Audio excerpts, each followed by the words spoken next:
I want you to close your eyes and think. What was the last piece of media you saw that was predominantly about queer themes? For many of you, you may not even be able to say something because it's so fucking rare as it is. For some of you, you may say some piece of media that, while featuring transitioning and queer themes as a centerpiece, is primarily aimed to be an illusion. After all, making high-budget movies centered around LGBT themes usually doesn't go too well. After you finish this video, you'll have a new answer to this question. What I have for you today is a piece of media that I believe is one of a kind. Crazy after seeing my last video, but just bear with me. A piece of media that uses its genre, audience, and interactivity to give a shockingly accurate representation of the modern day queer experience, all written by and very much for trans people. And this is no illusion. There is no filling in the gaps you have to do. This isn't queer coded. This isn't trans coded. This is hard-coded. Did I mention it's a porn game?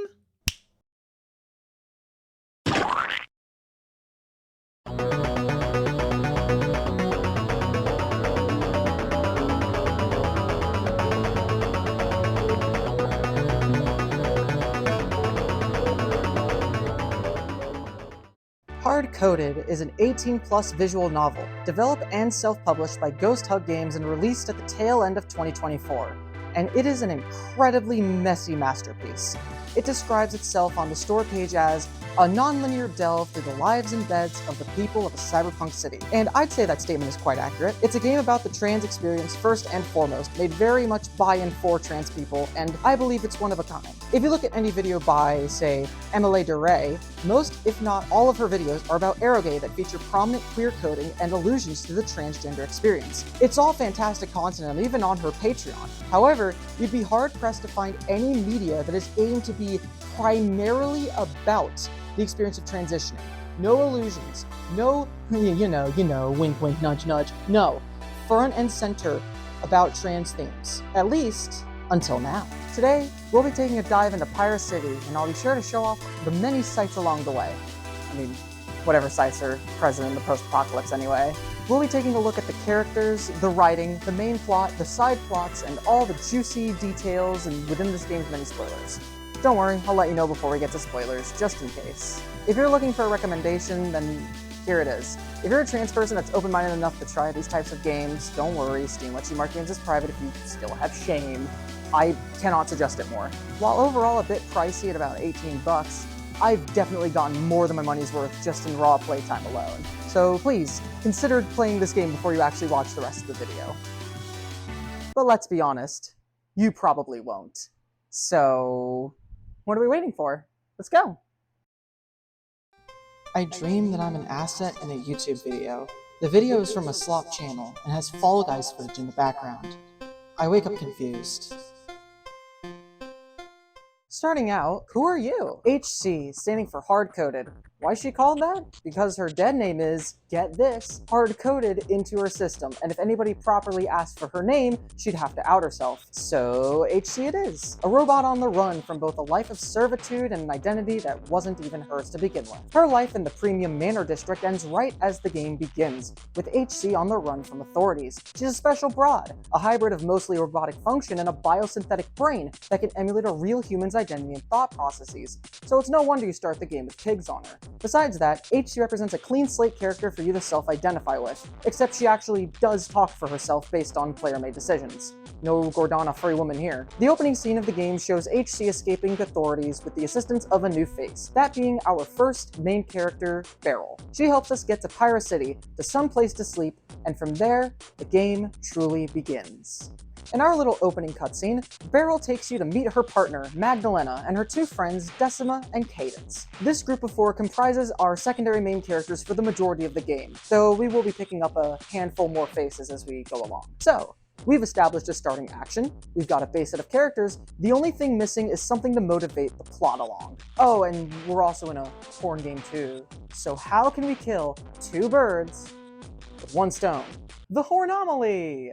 Yes, that's what it's actually called. Everyone being so gosh darn horny for each other, especially in the case of humans, is in fact a major plot point. It's unnatural, it's weird, and our ragtag team of DIY detectives are on the case to figure out what's causing it. That's the main motivator for the plot as a whole, and I think it does a great job. What starts out as a silly premise grows radically more serious as the game goes on, but we'll touch on those more specific details later, more so in the spoiler section.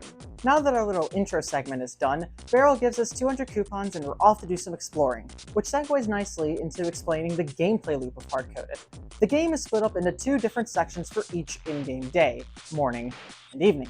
In the morning, you click the funny button at the top of the screen, pick an event to play, and you're off. That event will take up the rest of the morning, and when you're done, you'll be spit back out in the evening. And evening is generally where you're more let loose. The only way to actually end an in-game day is to go to your bed at your apartment to sleep and save the game. So explore Pira City to your heart's content. You can find shops to buy clothes and furniture for your apartment. You may trigger some side event that might even spiral into a new arc, explore the world for some hidden collectibles, even find some ways to make some side cash. Hardcoded heavily values those that take their time to explore the vastness of Pira City. You're rewarded for knowing what places change in-game day to make the most out of what the city gives you.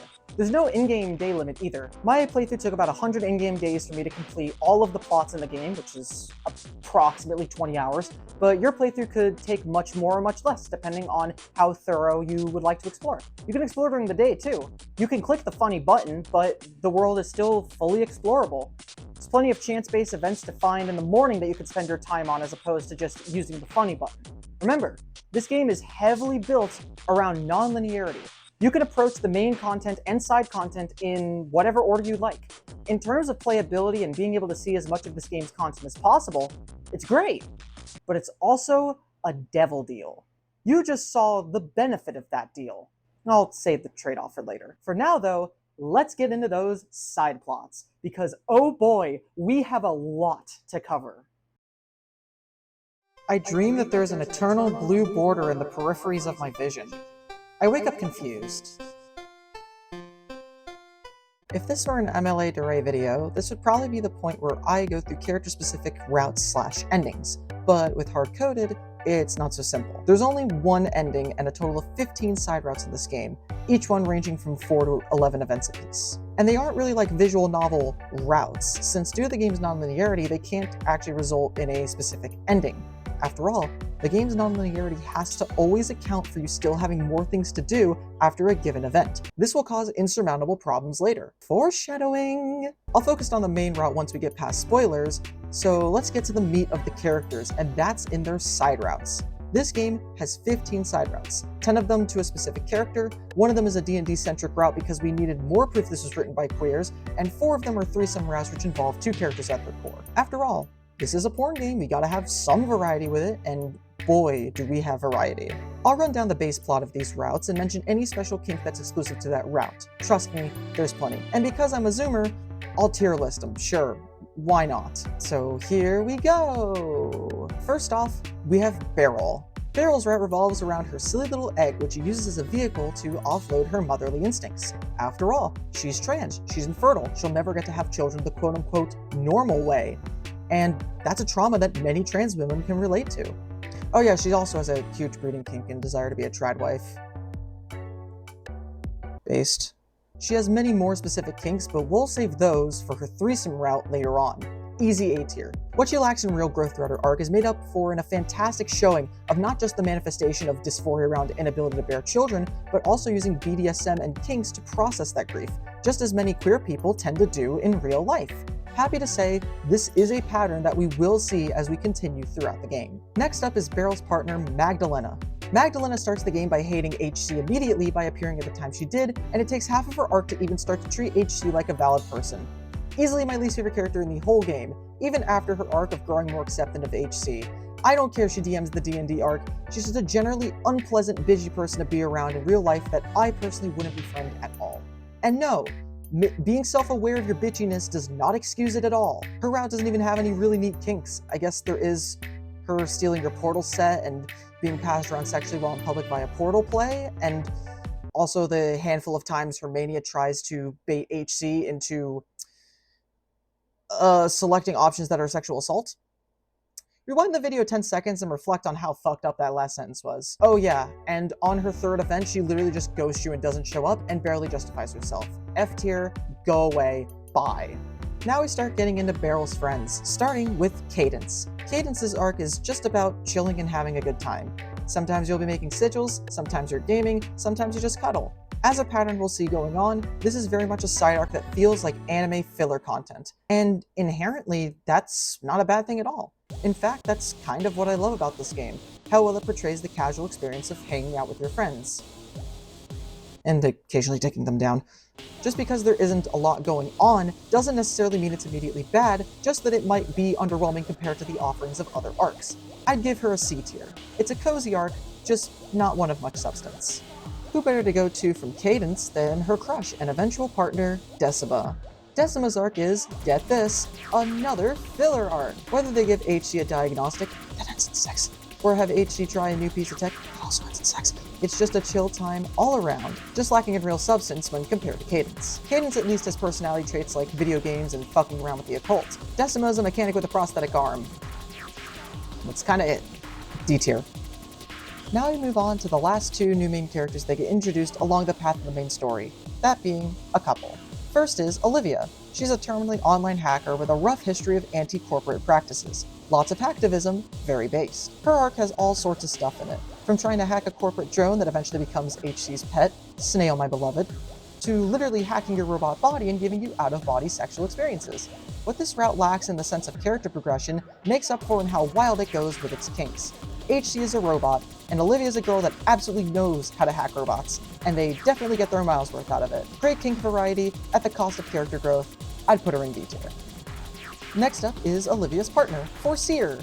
I hope I'm pronouncing it right. Foreseer has some interesting things going on in their arc with, their flower field, them being another non-binary amputee like Decima, and the reveal that they used to work in Crystallica, exactly where HC was running from at the start of the game. In regards to their individual arc, though, it's quite underwhelming in regards to both kink and content, but it's nowhere near as bad as Magdalena is. Nobody is. Plus, Foreseer will get their chance to shine later on with their threesome arc, especially with that second point I mentioned earlier. For now, though, put her right in D tier. That covers all of the main characters that actually participate in the main plot alongside having side arcs as well. But we aren't done. No, we're just getting started, because now we have all the side characters to go through. Let's start with my favorite arc in the game, Heather. Heather is so autistic, it's adorable.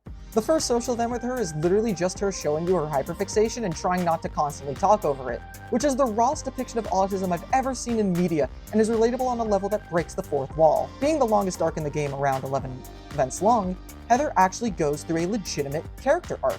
She grows much more confident around her arc, from dealing with the inevitability of a costume contest at the end of her arc to finding her own shame via kinks, specifically through kitten play. Based. I'm probably going to be saying that a lot, aren't I? She has an actual arc, she's a lovable autistic goof, and she's into kitten play. Easy S tier. Throw away Mags, let Heather be a main character instead, I beg. Next up, we have the two arcs revolving around fellow robots. Let's start with the literal face of the game, Joy, spelled with an I. Yes, her name is a pun, and if you recognize it, you're going to the same level of hell that I am. Joy is a straight-up sex droid, so you already know the CGs are going to be fire, if a bit traditional. But despite being a sex bot, her arc actually has something interesting going for it. The Manager, an AI hive mind that reprograms bots out of commission and gives them desire, as the game calls it, which I guess is this game's version of determination. The confrontation with the Manager is genuinely one of my favorite scenes in the game. I went from getting a dildo shoved up my ass to coming face to face with a legitimately terrifying and ethically gray AI hive mind. I love it and I want more of it. It represents a moment where the game's persona seems to break for a moment, and it actually works here really well, unlike moments we'll get to later. Too bad this is the only time you'll actually see the Manager, wasting the potential of a genuinely interesting concept and character. Great CGs, one unique idea, but not so great execution. C tier. Do Joy's arc enough, and you'll meet the other robot that's part of the hive mind that we actually get to interact with, Pearl. A robo-centaur not designed for intercourse, but you'll still get pounded anyway, don't you worry. She has a legitimate backstory and character growth. Designed to be a waitress for the ultra-luxurious space casinos popular towards the fall of capitalism, she's got a lot of issues to work out, especially in regards to her motivation to exist. just like me. She doesn't really understand the desire that the manager has programmed into her, but making HC into her pony definitely helps her to realize sex and desire and motivation in her own unique way. Oh yeah, there's also pony play in this arc, which I deadass didn't even know was a thing before coming in, focusing on a unique kink that plays into an arc of legitimate character growth. That's definitely a B tier, alright. And now for the arc you've all been expecting, it's the obligatory arc of queer people playing Dungeons & Dragons! Woo! I'm not really a fan of this one. It's just a short D&D campaign, and it's not even used to help people grow or process things like in other forms of media. It's literally just queer people playing D&D. And while for some people that's enough, it definitely makes it mediocre compared with the other offerings this game has.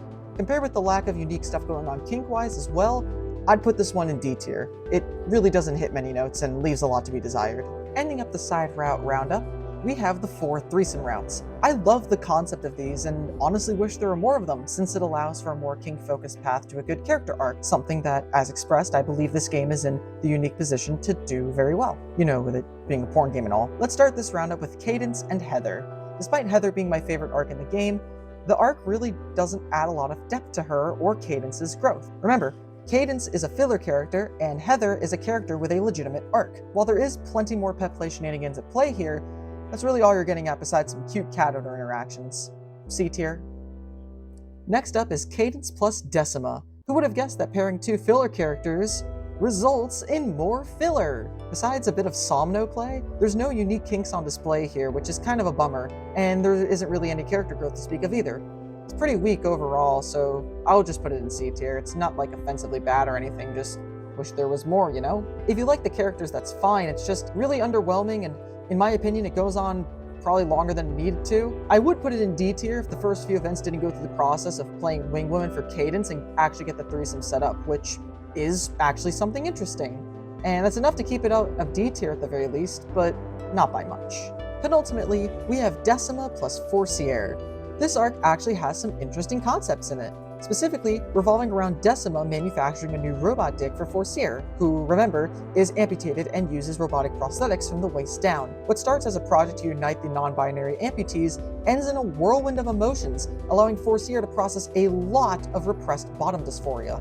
Once again, the game using its 18+ rating and kinks to show real characters using kink play to process traumas, and it's done excellently. If it had some more unique kinks going for it, I'd have half a mind to put this in S tier, but overall, A tier is still a much better fit and is still quite respectable. Finally, we have Misha plus Beryl. We haven't mentioned Misha here yet, and that's because in terms of arcs, they only appear here. Misha is the clerk of the Candle Wax Club, and they're here to turn Beryl into the slut that she wishes she could admit to being. This is a peak example of kink play leading into positive change. Specifically, Beryl fighting her inner confidence issues by going on a bimbofication arc.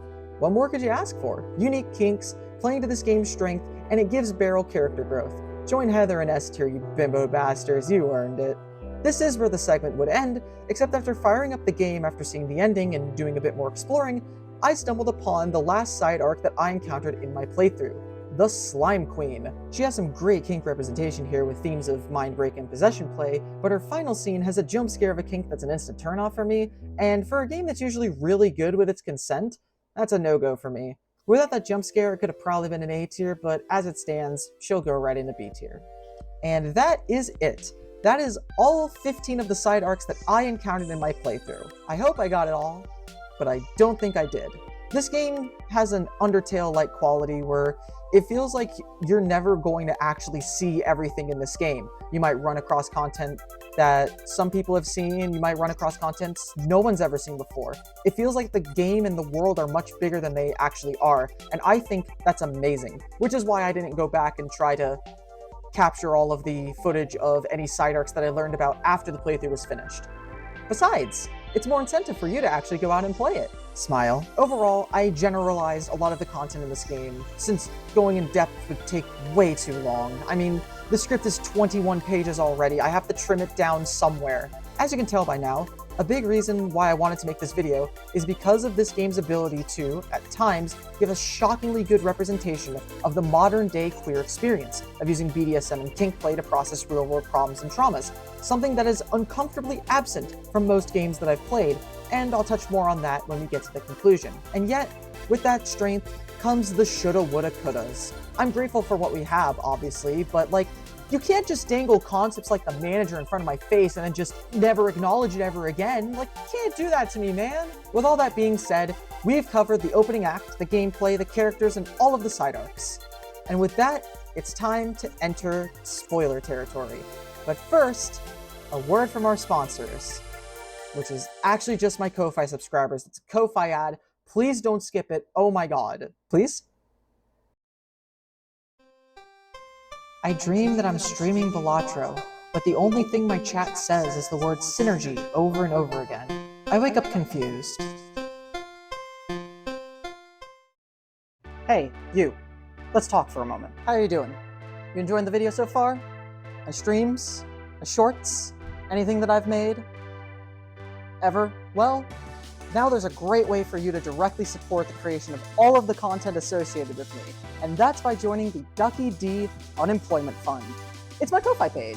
For your financial contributions of as little as just $3 a month, you get probably way too many perks for me to be charging at that price. Seriously, I should really jack up the price of it, but I don't because I love you. From special Discord channels to secret live streams where I work on videos, way more frequent video updates, potential decisions in how I make my videos, and so much more. All of that for as little as just $3 a month. Oh, I mean, there's also the, you can pay more to get your name at the end of the credits because everyone else does that, so you know, me as well, right? Genuinely though, it feels like every video is just an excuse for me to put out another perk. Like with the wallpaper engine video, how my Ko-Fi members were the first people to be contacted to do the cameos, you know? And while I know that like Ko-Fi is a much more stable route to make money in the long term, it's just very slow growing as it is right now, meaning I have to do plugs like this. So seriously, if you enjoy the content, please, at the very least, consider joining my Ko-Fi page. It's worth it, I promise. And even if you can't financially support, just doing things like sharing the video with a friend that you think might like it, all of that helps so much, even if you can't financially support. So thank you for actually watching this segment to the end and not just skipping with sponsor block or using the arrow keys. As a thank you, go to the link on screen right now. There will be a special surprise for you. All right, that's my spiel. Thanks for hearing me out at the very least. Now back to the show. All right. Now it's time to cover the plotline of the 15 events that comprise the main story of Hardcoded. This is officially your spoiler warning. If you still want to play this game for yourself, go to this timestamp to skip to the final thoughts section. Otherwise, you've been warned. As stated before, the main plot of this game revolves around HC and their gay-ass friends trying to uncover the mystery behind the Hornomaly, a phenomena that's making everyone, especially humans, much more sexually active than normal. Most events in the chain are things like going to a library to do research, attempting to bargain with an all-woman gang of tunnel snake wannabes, getting attacked by a sentient slime creature fueled by pure lust, you know, that type of stuff. Sure, that last item was meant for an obligatory tentacle CG and has absolutely no plot relevance whatsoever. The further the group digs, the more connected all this becomes, and the more it starts to feed back to Gel Corp, one of the only corporations still standing after the fall of capitalism. Oh yeah, in case it's not obvious by now, capitalism has canonically failed in this universe. Poggers. The DIY detectives get the gang leader off a corporate shit list, which in turn grants them access to more information. But during our little stunt, we encounter something dangerous, an interceptor. Imagine a Metal Gear shrunken down to about 10 feet tall in the form of a robotic centaur, and you're pretty close. For the first time in Hardcoded, we encounter a stressful situation that puts the gang into genuine life-threatening risk, and they all barely escape intact. And now we have a problem. What just transpired completely throws out the carefree, fun-loving, sexy romp identity of Hardcoded for the plot of a side quest in Cyberpunk 2077. This is a pattern you'll see as the main story progresses. It seems to lose its identity and themes and gives into relying on the typical tropes and set pieces of a Cyberpunk setting. Remember when I crashed out over how bad Portal Revolution's ending was in the Portal 2 mods video?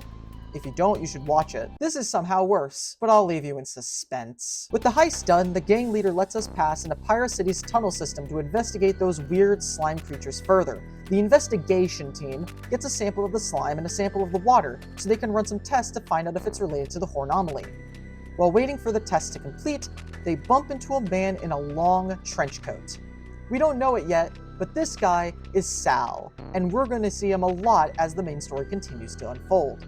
Unfortunately, he seemingly marks the point of no return, where the story really begins to lose its kinky queer side and focus more on being a typical cyberpunk narrative. I mean, he's literally later revealed to be asexual, which is just delicious poetic irony, honestly.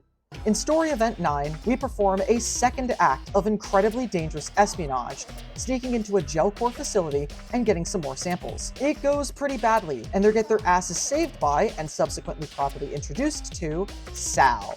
Sal's role in our story is as a private investigator, investigating a disappeared employee of Gelcorp going by one Mr. Green. The good news is that he's on our side. The bad news is that things just got a whole lot more serious with him around. Who would have guessed that the investigation team's horny antics would be thwarted by the most sexless, asexual man you've ever seen? Narratively speaking, all of this is fine. But personality-wise, Hardcoded is dead. Long live Hardcoded. By now, the investigation team and Sal are fully working together, currently to squeeze the Otterden's mob boss for information, in, once again, a life-threatening high-stakes encounter. After the deed is done, we're now on to scene 14. 2 scenes left, and now I'm going to stop skimming and start giving more specific plot details. I've been giving vague mentions of what happens in each event, since honestly a lot of the writing tends to come down to character banter, and it's a good reason for you to play the game yourself. But we're in the endgame now. Time for the game to play its signature card. Scene 14 reveals the culmination of all of our data and research. The Hornomaly isn't real. In fact, reality is stating that the opposite is happening. In a really creative way of using many of the cyberpunk themes, combined with the last gasp of queer sexuality of Hardcoded's original identity, the game gives us the explanation we need. From the effect being strongest in humans, to being in the water supply, to the disappearance of Mr. Green, all of it is connected to one thing: the Harvester. The Harvester is a device created by Gelcorp, and it literally sucks the sexual energy from creatures around it for miles, distilling it into new sexual innovations. For the 0.1% living in the Manor District, the rest of the world, get fucked. The effect was so strong and so long-lasting that mice straight up canonically went extinct because they lost all desire to breed, and it's why the human population around Pira City and the rest of the world has been dwindling. Nobody has wanted to properly reproduce and actually continue the human species, since all that desire is being farmed and fed back to the 0.1%. But that all ended with Mr. Green. He risked his life to successfully destroy the Harvester, resulting in the Hornomaly, which, once again, isn't real at all. The whole time, it's simply been the result of the body reacting extremely to having sexual desire back after it was gone for years. I love this twist. I think it's genius, and single-handedly the best piece of writing in the entire game. It is a perfect blend of the anti-capitalist themes and tech cyberpunk is known for, and the queer sexual energy that Hardcoded can possess with its age rating. This is how I wish the game ended. Emphasis, wish. Upon finishing the scene, HC sees something that she thought she'd never see: a payphone ringing. Picking up the phone, we are introduced to a man named Seath. Seath is the CEO of Gelcorp, and golly gee, does he have a fucking mouth, and not even in a good way either. Handsome Jack goes on to monologue about how all of our success with the whole game has simply been him not putting in the effort to destroy Pira City, all to protect HC? See, remember when I said way long ago in the intro segment about HC being really unique and having that biosynthetic brain of hers? There may only be a dozen or so units built like her, and Scythe knows this, and wants her to return to Gelcorp and use that incredibly rare strength to dominate the corporate ladder. Truly the ideal male fantasy. Oh, and he's also just going to put a bunch of last-minute denial in HC's head about the stability of her friendships. Fun! Third act misunderstandings strike again. From here, we have one final event, Event 15. This is the hour-long ending to the game, and while I think there are some choices that can change how it plays out, here's the ending that I got, surmised for you. Brace yourself, because there's absolutely no possible way that I could've. Hardcoded is dead. Welcome to Wannabe Cyberpunk 2077. I dream that I'm trapped inside of Blender, and I keep having a camera fly all around me. I wake up confused. We begin with HC thinking about joining up with the rest of the investigation team, before Thief's suave denial kicks in and makes her do something really brash and stupid. She turns down hanging out with her friends and goes home. And who else is on her way home? But our good buddy Sal. Sal did not find Mr. Green, rather Mrs. Green, alive, but not for long. Miss Green is obsessed with trying to break into Gel Corp and free her husband, who rumor says is scheduled to be publicly executed and made an example of. This is obviously suicidal, but Miss Green is absolutely lost it at this point. Miss Green wants to bomb rush Gel Corp to free her husband, and Sal wants to focus on getting Miss Green out of the city. And obviously, HC gets to be the tiebreaker. This is why I mentioned my choices earlier. When I originally played the game, I thought there was absolutely no way to back up your saves, and the only time I was even able to learn about that was from the official website after I waybacked it. So I was under the impression that there was no way to back up my saves, so I just picked a choice and stuck with it. In this case, I chose to go with Miss Green. I'm not sure if picking the other option would have changed anything. Knowing this game, it probably wouldn't, but figured I may as well mention that here. I decided to go with Miss Green, setting off the events to come. Sal, HC, and Miss Green trek through the underground tunnels of the Gel Corp employee housing site to find Mr. Green. Oh yeah, minor plot point, Gel Corp is trying to bring back the concept of a company town. Figured I'd just throw that somewhere in the video. Here's irrelevant, sure, why not. The tag team find Mr. Green, free him from his chains, and are immediately spotted by guards.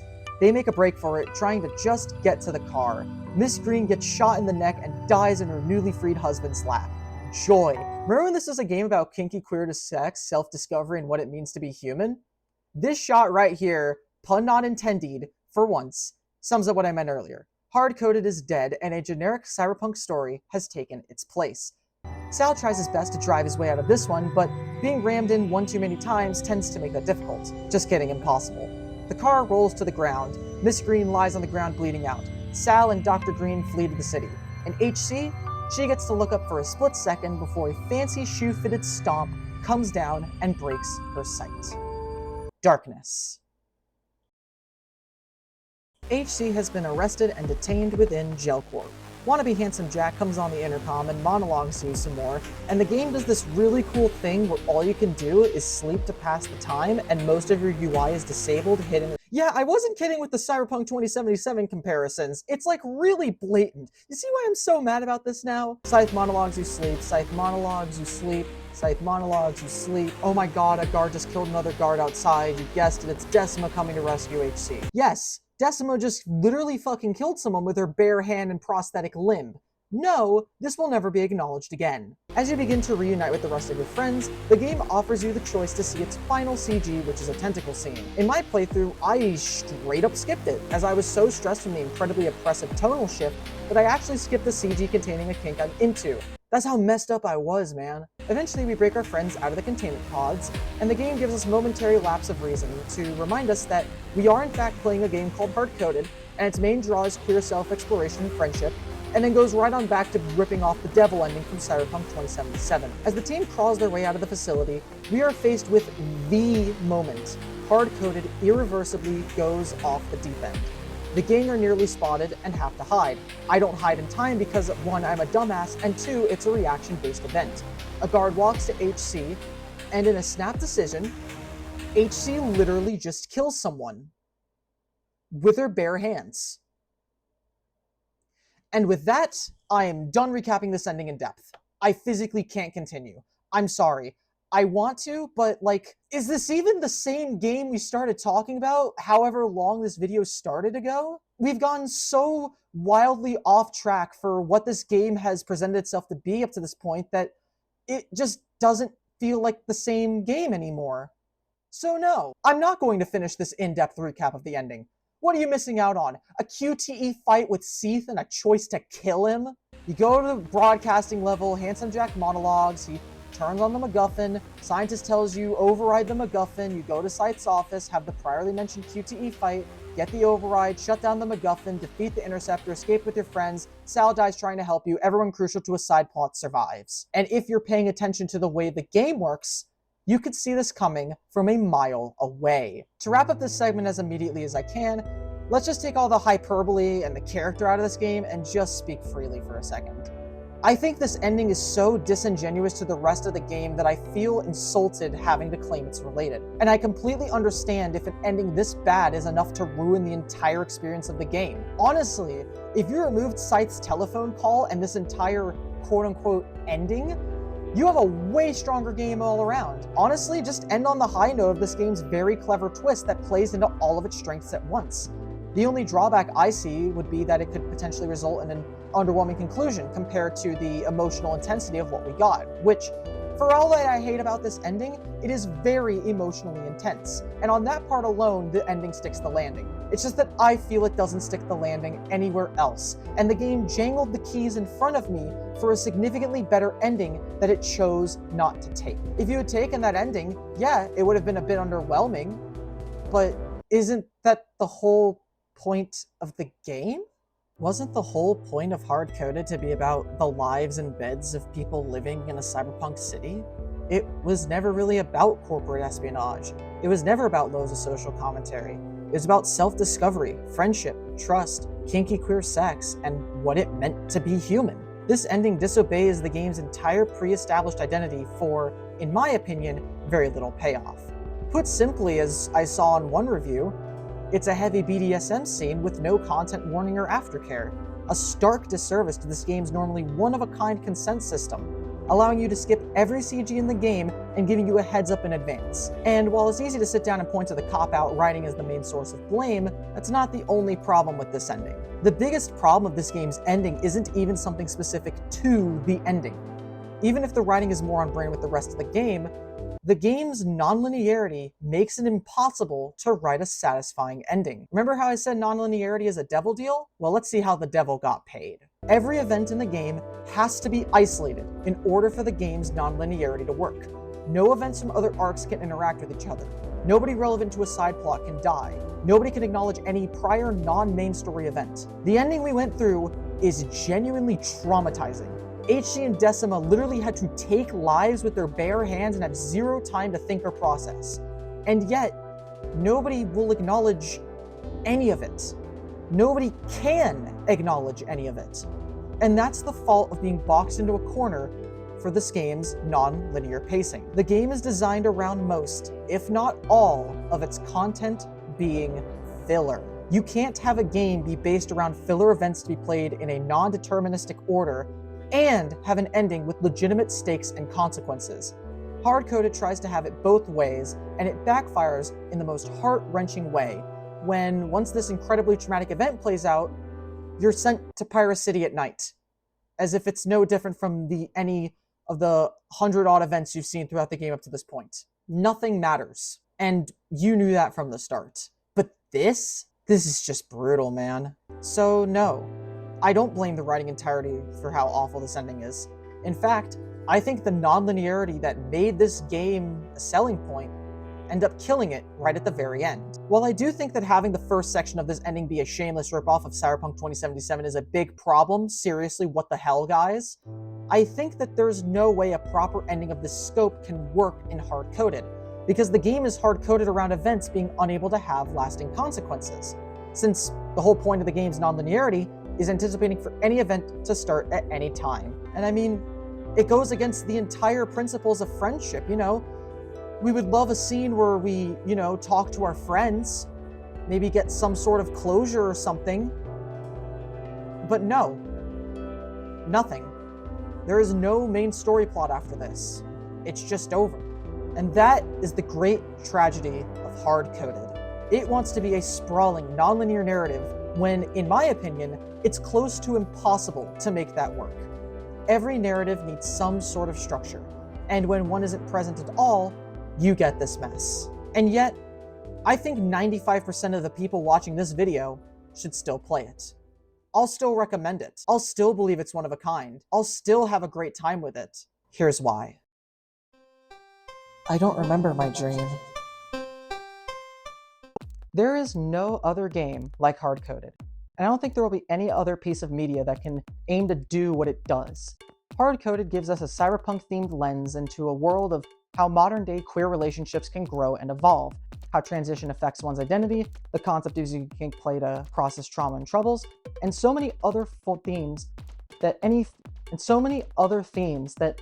form of media like a book or a movie couldn't possibly hope to replicate. After all, this is a game.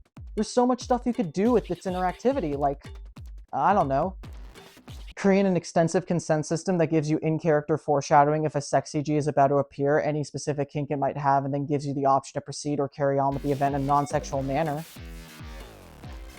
for every CG in the game. No other form of media can represent the choice of consent like this in a cohesive manner. Maybe one of those like choose your own adventure books, but even past that, there's much more specific use cases for interactivity besides just consent. Fashion, collectibles, exploration, personalizing your apartment with all the trinkets you acquire from your different adventures. No different from real life when you think about it. I will stake my claim that nothing will ever try or be able to match what Hardcoded does. It's a game by and for trans people.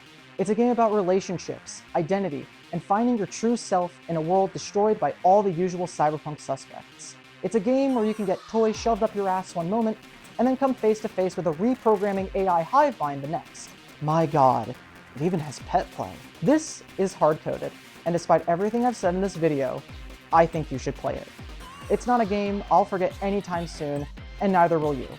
Whether that's for better or worse, will be up to you.